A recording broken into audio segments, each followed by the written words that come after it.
am a survivor of sterilization. I was sterilized in the hospital immediately after childbirth without free, prior, and informed consent, without proper consultation.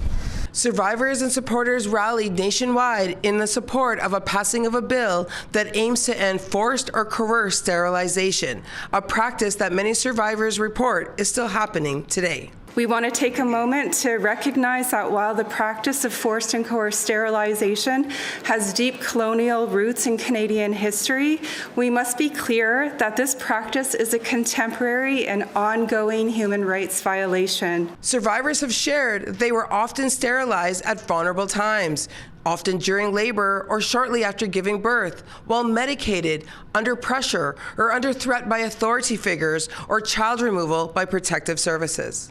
This practice has disproportionately harmed Indigenous women, but it's also affected people with disabilities, racialized women, gender diverse people, others who were treated as though their reproductive choices didn't matter. The practice began in Canada in the early 1900s as an attempt to limit reproduction of so-called unfit persons. Poverty, illness, and other social problems were used by doctors and officials to deem someone unfit to raise children.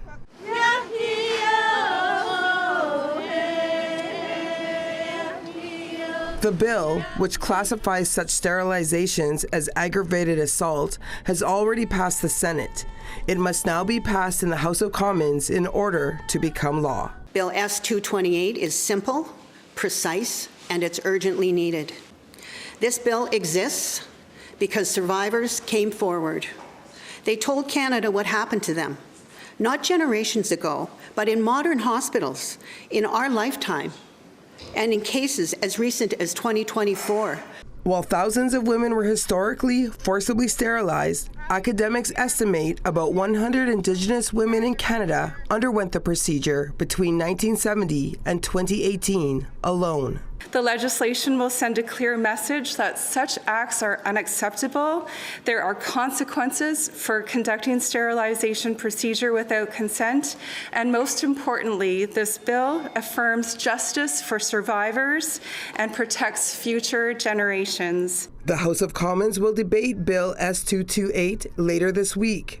It encompasses any unwanted procedure performed on a person that results in the prevention of reproduction, even if reversible, with future procedures, and punishing those who do with up to 14 years of jail time. For City News, I'm Beverly Andrews, Toronto.